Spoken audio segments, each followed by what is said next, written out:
Hello everyone, welcome to सरकारी library. इस video में हम खोट्टा भाषा एवं साहित्य को डिस्कस करेंगे। अगर आप जेएसएससी का तैयारी कर रहे हैं तो आपको जो पेपर 2 है तो पेपर 2 में एक लैंग्वेज पेपर चूज करना पड़ेगा। लैंग्वेज पेपर में खोट्टा भाषा जो है तो बिल्कुल हिंदी की तरह है और आसान है, तो खोट्टा भाषा को आप चूज कर सकते हैं। क्योंकि हिंदी तो है नहीं, इंग्लिश भी नहीं है, तो दोनों भाषा हटा दिया गया है और बचपन से हम हिंदी और इंग्लिश पढ़ते आ रहे हैं। तो कौन सा भाषा चूज करें? तो खोट्टा भाषा चूज कीजिए। ये बिल्कुल हिंदी जैसा है और बहुत ही आसान है। तो खोट्टा भाषा जो है तो इसमें हम डिस्कस कर रहे थे जेएसएससी का जो सिलेबस है, तो उसी के अकॉर्डिंग पूरा यहाँ पे मेनू बना हुआ है और इसी के अकॉर्डिंग हम एक एक चीज़ को डिस्कस कर रहे हैं। तो सबसे पहले हम छैहर जो पुस्तक है, छैहर पुस्तक में टोटल 10 कहानी है, तो उन सभी को हम डिस्कस करना शुरू हमने किया था, जिसमें से हमने 5 कहानी को डिस्कस कर लिया है और इस वीडियो में हम 6ठा कहानी को डिस्कस करेंगे। ठीक है, तो देखिए जो ये छैहर पुस्तक है, कल भी मैंने कई बार बताया कि छैहर पुस्तक जो है तो इस पुस्तक को लिखा गया, इसके लेखक है चितरंजन महतो चित्रा और प्रकाशक है खोट्टा भाषा साहित्य संस्कृति अकादमी रामगढ़ और प्रकाशन है 2007 में प्रकाशित किया गया था। और छैहर पुस्तक में टोटल 10 कहानी है। ठीक है, 10 कहानी में से 5 कहानी तक छैहर हो गया, बोनेक्लोर हो गया, हम कैसे जियब, बूबा एगो कहानी कही दे और गुरुजी की फिकीर। तो ये 5 कहानी जो है तो कल हमने डिस्कस किया था। आज हम डिस्कस करेंगे समय कटवा ताश खेला। नाम से ही पता चल रहा है समय कटवा ताश खेला का मतलब हिंदी में अगर समझे तो क्या है, समय काटने के लिए ताश खेलना है। अक्सर गाँवों में क्या होता है, गाँव क्या शहरों में भी होता है कि लोग जो है ताश खेलते हैं समय काटने के लिए। कोई काम नहीं है तो क्या करेंगे, तो समय को कैसे भी बिताना है, तो बिताने के लिए, समय को काटने के लिए वो ताश खेलते हैं। जब लेखक अपने ज़माने में लिखे होंगे तो उस टाइम पे मतलब कि मोबाइल में था नहीं, उतना गेम वगैरह था नहीं, तो लोग जो है गांव में अक्सर बैठ के ग्रुप में ताश खेलते थे। लेकिन आज की अगर हम बात करें, आज का सिनेरियो बिल्कुल चेंज हो गया है। आज लोग जो है मोबाइल पे ही सब गेम खेल लेते हैं। ठीक है, पबजी हो गया और भी ताश वगैरह जो होता है, चेस वगैरह, सब चीज़ जो है मोबाइल में ही खेलते हैं। तो उस टाइम की बात हो रहा है, वहाँ पे एक गाँव था। इस ताश समय ये जो कहानी है समय कटवा ताश खेला में, तो इसको हम पूरे डिटेल में देखते हैं। ठीक है, तो चलिए शुरू करते हैं। तो वीडियो शुरू करते हैं, लेकिन वीडियो शुरू करने से पहले देखिए जो सरकारी लाइब्रेरी है यूट्यूब चैनल, तो इसको तो सब्सक्राइब करना ही है अगर आप पहला बार देख रहे हैं तो। और जो टेलीग्राम चैनल है सरकारी लाइब्रेरी का, तो अगर उसको नहीं ज्वाइन किया हुआ है तो ज्वाइन कर लें, क्योंकि ये जो पूरा PDF कंप्लीट हो जाएगा तो आपको टेलीग्राम चैनल पे ही PDF मिलेगा। ठीक है, तो टेलीग्राम चैनल भी सरकारी लाइब्रेरी के नाम से है, तो उसको भी ज्वाइन कर लीजिए। तो चलिए शुरू करते हैं समय कटवा ताश खेला के बारे में। तो देखिए जो समय कटवा ताश खेला है तो ये कौन सा पुस्तक में है, तो ये छैहर पुस्तक में है। और छैहर पुस्तक के लेखक कौन है, तो चितरंजन महतो चित्रा। ठीक है, तो ये भी पूछ लिया जाए कि समय कटवा ताश खेला जो है कहानी, तो इसके लेखक कौन है, तो ये भी चितरंजन महतो चित्रा है, क्योंकि ये पुस्तक है छैहर जिसको इन्होंने ही लिखा है और इसी बुक में ये कहानी भी है। और ये चारों जो है बहुत इंपॉर्टेंट है, लेखक, प्रकाशक, प्रकाशन वर्ष, ये एकदम याद रखना ही रखना है। और छैहर में जो टोटल 10 कहानी है तो उन सभी का नाम एकदम जुबान पे होना चाहिए, रट लीजिए, ताकि उस टाइप का क्वेश्चन पूछा जाएगा, डायरेक्ट पूछा जाएगा कि समय कटवा ताश खेला जो है कौन पुस्तक में है, तो ये छैहर पुस्तक होगा। इसी तरह जो भी कहानी है 10 जो है तो सभी को याद कर लीजिए एक एक करके। सॉरी, तो चलिए शुरू करते हैं। ये कहानी जो है समय कटवा ताश खेला, इसको देखते हैं। इस कहानी के माध्यम से लेखक, देखिए सबसे पहले अगर हम बात करें, इस कहानी के माध्यम से लेखक ये कहना चाहता है कि किसी भी व्यक्ति के अंदर कोई भी बुरा आदत है तो उस बुरा आदत को ख़त्म करने के लिए या कम करने के लिए उसको जगह पे एक अच्छा आदत को अपना लीजिए। ठीक है, तो इस कहानी के माध्यम से यही कहने का तात्पर्य है लेखक का, यानी कि चितरंजन महतो चित्रा इस कहानी के माध्यम से लोगों को समझाना चाहते हैं कि अगर आपके अंदर किसी भी प्रकार का अवगुण है या बुरा आदत है तो उस बुरा आदत को तभी ख़त्म किया जा सकता है जब आप उसके जगह पे कोई दूसरा काम करेंगे, यानी कि कोई अच्छा काम से उस बुरे आदत को रिप्लेस कर दीजिए। ठीक है, तो उससे आपका बुरा आदत जो है अच्छे आदत में कन्वर्ट हो जाएगा। इस कहानी के माध्यम से कहने का मतलब है लेखक का। तो पूरा डिटेल में समझते हैं। देखिए सबसे पहले जो लेखक है तो वो एक गांव का जिक्र करते हैं। गांव में क्या होता है, जो गांव होता है ना, अगर कोई बड़ा गांव है तो उसको भी कई सारे टोला में विभाजित कर दिया जाता है। जैसे ऊपर की ओर जो बस्ती होगा तो उसको कह दिया जाता है ऊपर टोला, इसी तरह नीचे की ओर जो होगा तो वो हो जाता है नीचे टोला, बीच वाला हो जाएगा बीच टोला। तो इसी तरह कोई बड़ा गांव है तो उसको टोला में विभाजित कर दिया जाता है। तो इसी तरह एक बड़ा गांव है और उसमें से एक टोला है जिसका नाम है छोटा बखेर या बाखेर कहते हैं लोग। तो ये जो छोटा बाखेर है, ये जो छोटा बाखेर गांव है, तो अगर हम इसके बात करें छोटा बाखेर टोला की, तो ये पूरे गांव में सबसे ज़्यादा समृद्ध है। यहाँ के लोग जो है सब पढ़े लिखे हैं, सबके पास रोजगार है, सब अच्छा पैसा कमा रहे हैं और सब चीज़ में ये आगे हैं पूरे गांव के लोगों के कंपेयर में।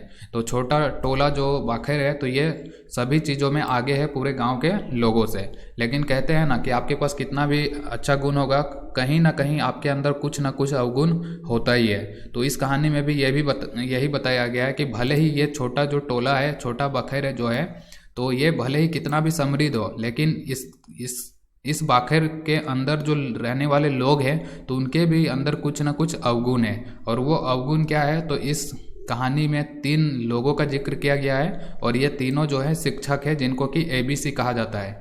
ए से क्या हो जाएगा, आनंद कुमार हो जाएगा, बी से हो जाएगा बालकृष्ण साव हो जाएगा और सी से हो जाएगा चिन्मय मुखर्जी। ठीक है, तो ये 3 लोगों का जिक्र किया गया है इस कहानी में। मुख्य पात्र हैं तीनों, याद रखिए, आनंद कुमार, बालकृष्ण साव और चिन्मय मुखर्जी।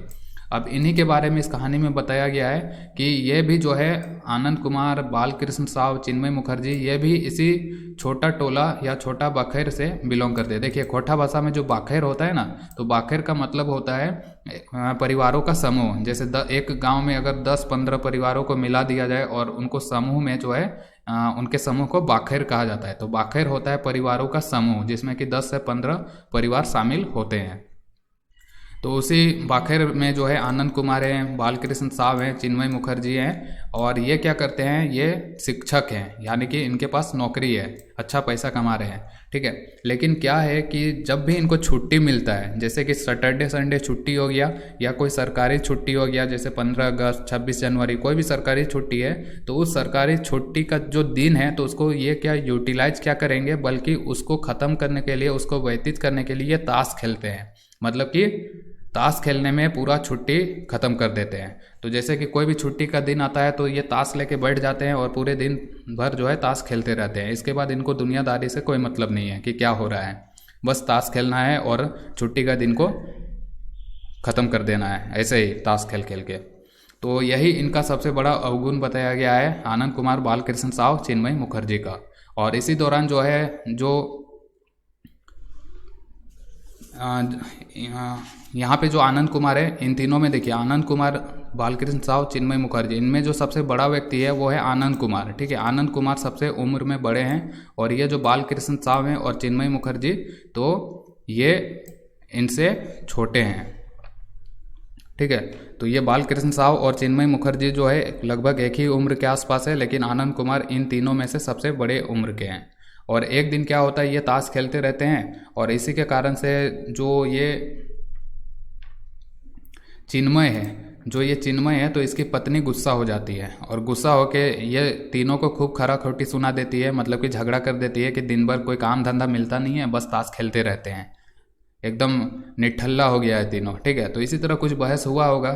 कौन शुरू किया था, तो चिन्मय की पत्नी। ठीक है, तो चिन्मय मुखर्जी जो है तो इनकी पत्नी को गुस्सा आ जाता है और ये इनसे झगड़ा कर देते हैं, खूब खरी खोटी सुनाती है। उसके बाद ये तीनों डिसाइड करते हैं कि अब जो है ताश या तो छोड़ देंगे या तो कम कर देंगे। इसके बाद ये अपना दिमाग जो है किसी दूसरे तरफ छोटा छोटा कामों में लगाते हैं अपना समय बिताने के लिए, लेकिन इनका मन नहीं लगता है उन सब कामों में।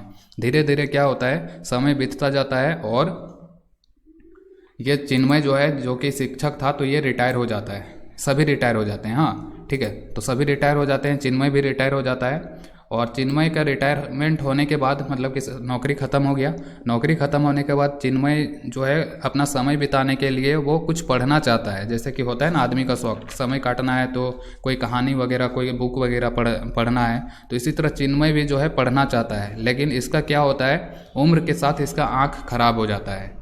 जब ये डॉक्टर के पास जाता है तो डॉक्टर बोलता है कि इसका जो आँख है तो उसका जो पानी है, यानी कि रेटिना का जो पानी होता है, तो वो सूख गया है।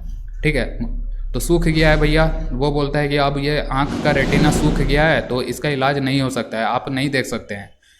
तो ये हिम्मत नहीं हारता है और इसके परिवार वाले जो है चिन्मय को ये चेन्नई ले जाते हैं। चेन्नई में इलाज होता है और चेन्नई में इलाज होने के बाद जो है इसका आँख पे चश्मा लग जाता है और चश्मा लग जाने के बाद ये मतलब कि देखने लगता है दुनियादारी सब चीज़। और जो ये चाहता था कि पढ़ के अपना समय को व्यतीत करे, तो अब ये पढ़ाई के माध्यम से अपना समय को बिताने लगा।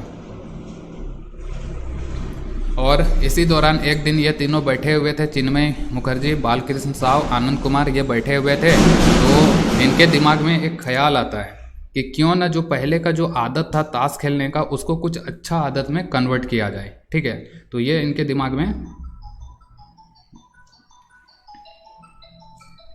एक मिनट,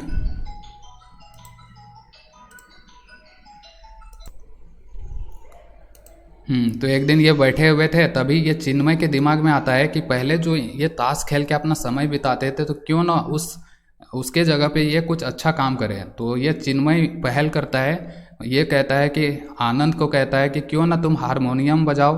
बालकृष्ण साव को ये तबला बजाने के लिए कहता है और खुद ये कहता है कि हम झांझ बजा लेंगे। झांझ होता है ना, वो थाली के आकार का एक होता है, थाली के आकार का ही होता है क्या वो, मतलब कि झांझ क्या बोलते हैं इसको, झांझ तो झांझ ही होता है, लेकिन वो थाली जैसा होता है जिसको कि मतलब हाथों से बजाया जाता है।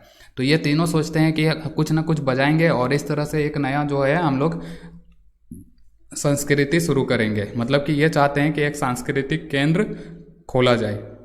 और पहल कौन करता है? चिन्मय। और याद रखिए कि आनंद कुमार को कहता है कि तुम हारमोनियम बजाओ, बालकृष्ण साव को कहता है तबला बजाओ, और चिन्मय मुखर्जी बोलता है कि हम खुद झांझ बजा लेंगे।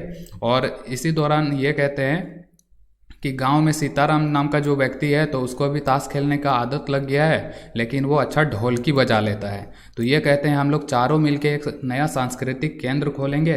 इस तरह से जो हमारा बुरा आदत था ताश खेलने का, तो वो हमारा अच्छा आदत में कन्वर्ट हो जाएगा और हमारा समय भी कट जाएगा। ठीक है, तो ये एक सांस्कृतिक कार्यक्रम शुरू करना चाहते हैं। और इन्होंने क्या किया, जो सोचा था हारमोनियम बजाना, तबला बजाना, तो ये बजाना शुरू कर देते हैं और धीरे धीरे ये जो काम है इनका बहुत फेमस हो जाता है। मतलब कि जो संगीत पूरा गांव में इनका जो है गूंजने लगता है।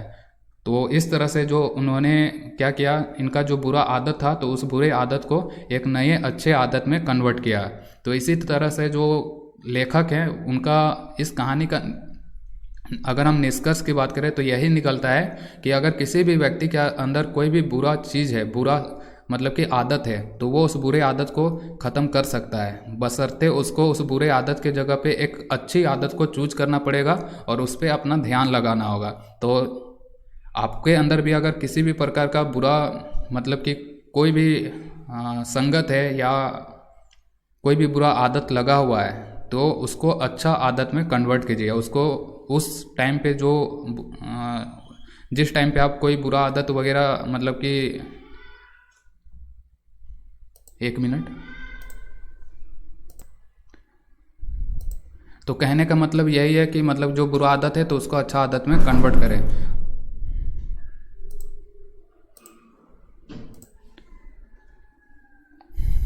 ठीक है, आज का वीडियो हम यहीं पे ख़त्म करते हैं। कल हम अगला वीडियो में सांस्कृतिक झगड़ा जो कहानी है तो उसको डिस्कस करेंगे। और मेरा बुलावा आ गया है ऑफिस से। Thank you.